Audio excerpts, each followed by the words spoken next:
Hey, what is up, mortals? It is I, KiChanVA, here with a new video for you today. Welcome to Part 6, Season 1 of What If Kaminari Got OFA. I just wanted to greet you guys by saying sit back and relax. You're in for a treat. So, we begin. It was utter pandemonium. Throughout the entirety of the USJ, there was a wild battle between the students of Class A and the ragtag team of villains that had somehow snuck into the supposedly secure facility. Obviously, there were a lot of questions that were flying around in the students' heads despite the chaos they were engaged in. Namely, why was this happening? And how did these villains get here? Would they die here? But in the Shipwreck Zone, there was one thought that was much more prevalent, and that thought was, we're all gonna die! All Might's not here! Tetsu nearly drowned! Ashui's not able to do much here, and I'm borderline useless! Why the hell couldn't Kaminari get transported here with us? Those were Minetta's thoughts as he cowered in fear on top of the giant ship that was slowly sinking into the villain-infested waters down below. It wasn't very dignified. In fact, he was sure Tetsu would have gotten mad at him if he voiced these feelings out loud, but it was how he felt. And if he was going to die here, he was going to increase his remaining time as much as he could, however pathetic that might have been. Oi, Minetta! Get your ass up, man! Don't just sit there! Tetsu screamed at him, making him flinch in surprise. As the dwarf looked up, he could see his metal-faced friend looking down at him in what appeared to be annoyance, pity, and disappointment, the last of which was mirrored on Asui's face as well. Why aren't you two crying? We're gonna die here! He screamed at them, demanding an explanation as to why and how they were keeping their cool here. It was Sue who answered him. You know, I get that this is our first real encounter with villains, and I get that this is horrifying as it is, but I can't help but wonder if you really want to be a hero. I mean, if this is all it takes to make you give up. I hate to say it, but she's right. I get that these villains might actually kill us. And hell, I damn near drowned 5 minutes ago. But we can't just call it quits and die here while crying like scared kids. How are we supposed to be heroes if we can't even stand up to a bunch of villains here? Tetsu exclaimed in a stern voice. The grape-headed boy laughed to hide his disbelief, only to fail miserably. Even if they thought we could survive this, how are we supposed to beat all these guys down there? The only person with a useful quirk here is Ashui, but they've all got water-based powers down there. If Kaminari or Todoroki were here, then we'd be golden. But she can't beat them all alone. So you're comfortable getting ripped apart and eaten just because you think we'll die either way? Wouldn't it be better to die on your own terms than just sitting in a corner and waiting for death to come to you? Asui inquired with a tilt of her head. Minetta could understand what they were both saying, but still, it wasn't like he'd had the chance to think about how he wanted to die. He would prefer to die while being mourned by all his beautiful fans and then have the entire country mourn for a few months after his death. But he wouldn't get to do that if he died before making a name for himself. Fine, he muttered as he began to stand up, looking at his two classmates. If you're so sure we can beat these guys, then I'm all ears here. Yeah, that's the spirit, buddy! Tetsu screamed, scaring the other two. All right, I think we can come up with something between the three of us. Asui, you're the most capable here. So you throw your best idea out first and we'll bounce off it. The girl nodded. I'm not sure how good my ideas will be, but I think we can outrun them and get to the plaza. Then Mr. Aizawa will be able to help us. The only issue is, while I can probably leap to the other side while carrying both of you, the villains could probably intercept us and get us there. So we'll need something to distract them. Any thoughts as to what could work? Neither boy spoke as they both contemplated their options. Unfortunately for them, they were quite literally shaken out of their trances by the boat's sudden movement. As the three of them gazed over the side of the boat, they were met with a very horrifying sight. Crap! They're scaling the sides of the boat, and I don't have any plans here! Tetsu, you got any ideas here? Yeah, I have one, he said, drawing their attention to him.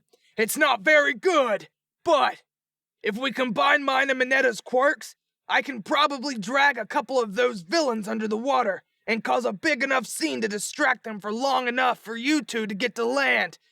I might die from it, but if it means helping you two live on, I'll... Oh, hell no! Get away from my friends, you bastards! As Tetsu was suggesting sacrificing himself to his friends, he was interrupted by a loud voice that was coming from above them, drawing the attention of everyone to the Shipwreck Zone. And as they all looked up at the bright light that was coming closer, Mineta was the only one who said anything. "Oh, you drama-loving son of a—" At the mountain zone, Kaminari was, in his own words, throwing hands with the villains that had been hired to kill him. And as expected from a young boy that was holding his own with grown men that wished him serious harm, he was being quite cocky while fighting them. "Come on, you second-rate degenerates! You call yourselves men?" Denki yelled as he taunted his adversaries, who were getting shocked into unconsciousness one after the other. "I've already taken down 3 of you, and you've barely landed a single Only to get punched in the face by one of his so-called degenerates. But while he was busy fighting a whole mob of enemies, Yayirozu and Jiro were still hidden behind a giant rock. It wasn't that they wanted to hide behind Kaminari, but they both realized that he was handling himself fairly well, and that revealing themselves when they were by all accounts unknown would only give the villains an edge over their blonde classmate. At least, that was the reason they silently agreed upon. You know, I like not getting attacked by a bunch of villains, but I hate the fact that we're hiding here like this. Jiro whispered to Yayirozu as they watched the fight in both fascination and worry. "Don't worry, I've already seen everything I need to. It doesn't look like any of these villains have quirks that could pose any serious danger to us, so we can jump in when it looks like they're especially distracted," Yayirozu explained as she created what appeared to be a metallic bow staff and looked at it like it was an old friend. "Are you proficient with any weapons, Jiro?" No, I don't use any weapons. Why do you know how to use that? Jiro asked in a quiet voice. "Oh, my parents made sure I was capable of defending myself from a young age, so I'm quite handy with tools like these." Oh, okay. Having nothing more to say, Jiro took the opportunity to look for a chance to jump in and assist Kaminari. It wasn't long before Kaminari seemed to get overwhelmed when all the remaining villains ganged up on him and started to land more hits in, leading Jiro to plug her earphone jacks into the ground. Ha! She yelled out loud as she started shaking the ground with her audiokinesis, and causing an earthquake that split both sides up and sent Kaminari flying back to them. Creation! Seeing the villains getting thrown off their feet, Yayirozu took the chance to create a giant cannon that she used to fire a net straight at them, capturing them all in one fell swoop. Oh, thank you. Denki grunted out from the ground. Both girls chuckled as they watched him groan from falling and hitting the ground, only to grow deathly quiet as a bigger man that they had somehow overlooked walked right over to him. "Well, isn't this nice? Kinda sad I have to interrupt it, but I'm sure you know the drill here," the large man said as sparks started coming off of him. He placed his boot on Denki's chest, making the boy grunt in pain. "If you move, I'm gonna break your ribs. So just sit quietly till my friends get here, and I promise you can get killed quickly and painless and gah!" The villain screamed as he suddenly got shocked with 1,000,000 volts of electricity, knocking him out cold and sending him sprawling to the ground. Yes! You'd think someone like an electric quirk would be able to resist a guy with the same power, Kaminari muttered as he stood up and dusted himself off before turning around. "You girls okay?" Yeah, we're fine. Just a little disappointed we didn't get to do much, the punk girl muttered. "Well, I for one am happy that we didn't encounter anything worse than this. I can only pray that our classmates had similar experiences." "Who are you praying to? Actually, scratch that. I think we should see how the others are doing instead of just praying for them. Can you make me some binoculars?" "Yes, I can do that easily," the Onyx girl said as she formed them out of her stomach and handed them over. "Alrighty," Denki said as he tried looking around to see if he could find his classmates. "Now, where are you, Mineta? Huh. Oh my god! Mr. Aizawa's getting beaten to death by a frickin' monster! And I think I saw Mineta and some of the others surrounded in a giant lake. They're gonna die if they don't get some help," he announced to the horror of Jiro and Yayirozu. He took a brief moment to think of something before a very stupid and incredibly rash idea came into his mind. He rushed straight to the cannon that was still in the middle of the zone and jumped into it. "You know what?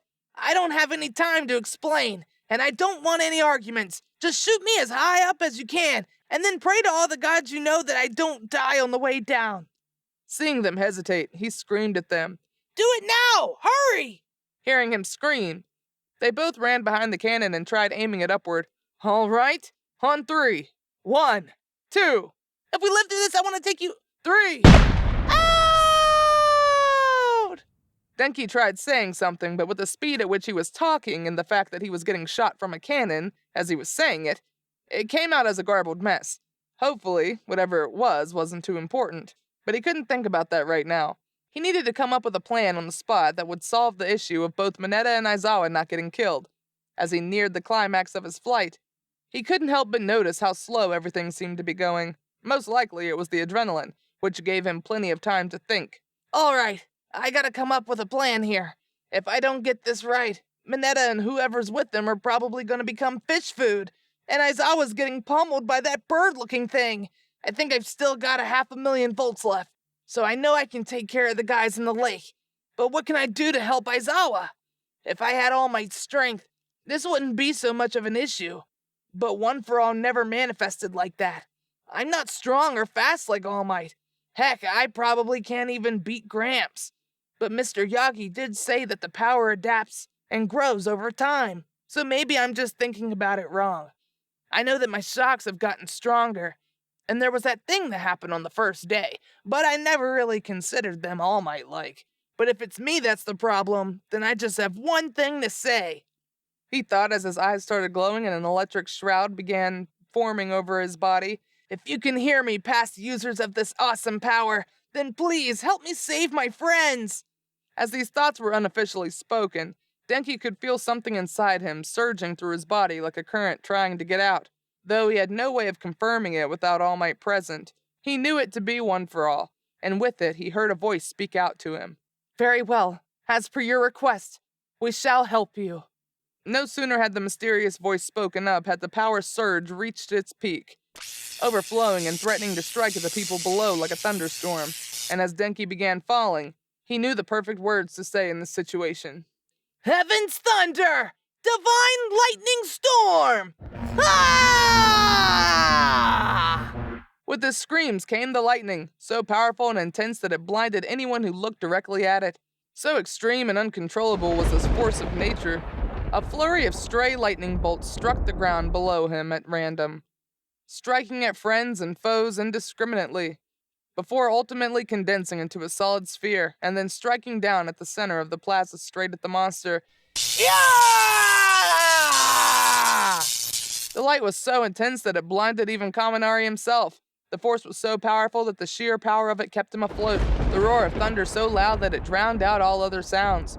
With no way to tell what was happening below him, he kept expelling the electricity until finally, after what felt like an eternity, it sputtered out. It went without saying that his screams only died down after the shocks went down.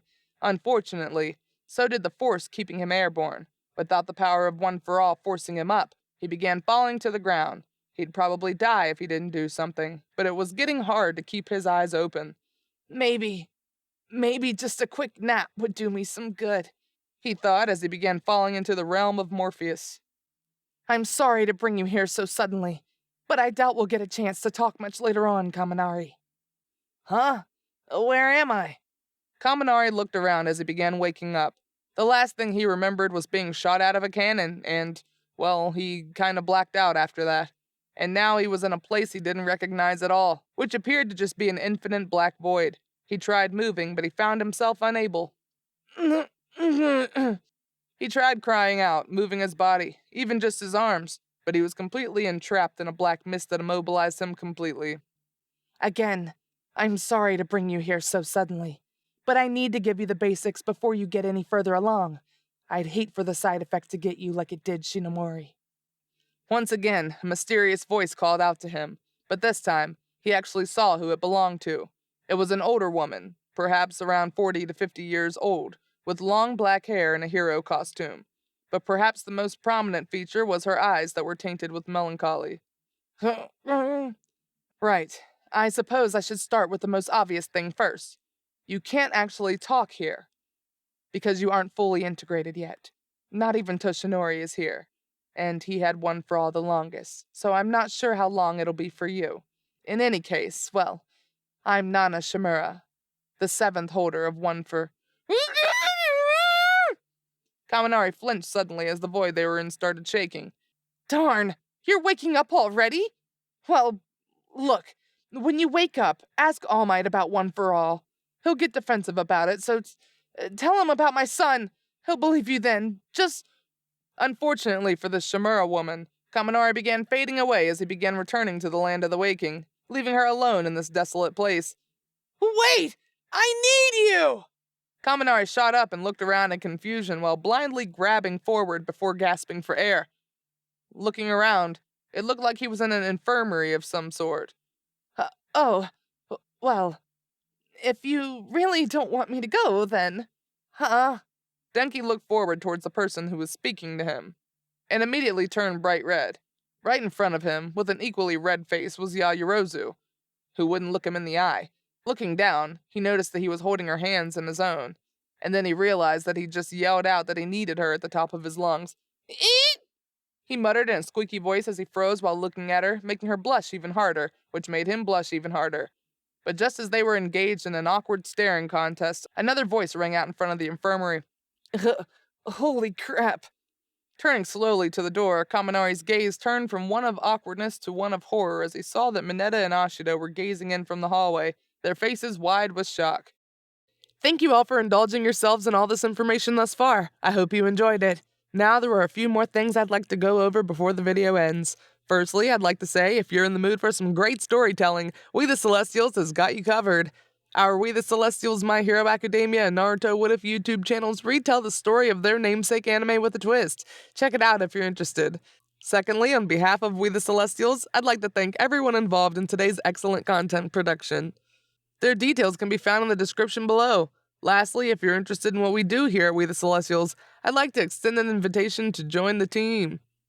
The only caveat is that we only accept members from 16 years old to join our crew. You can sign up for whichever category fulfills your interest by joining the recruitment Discord using the link in the description below. We're always looking for members to join us. Well, that's it from us for today's video, so thank you all for watching. Have a great day.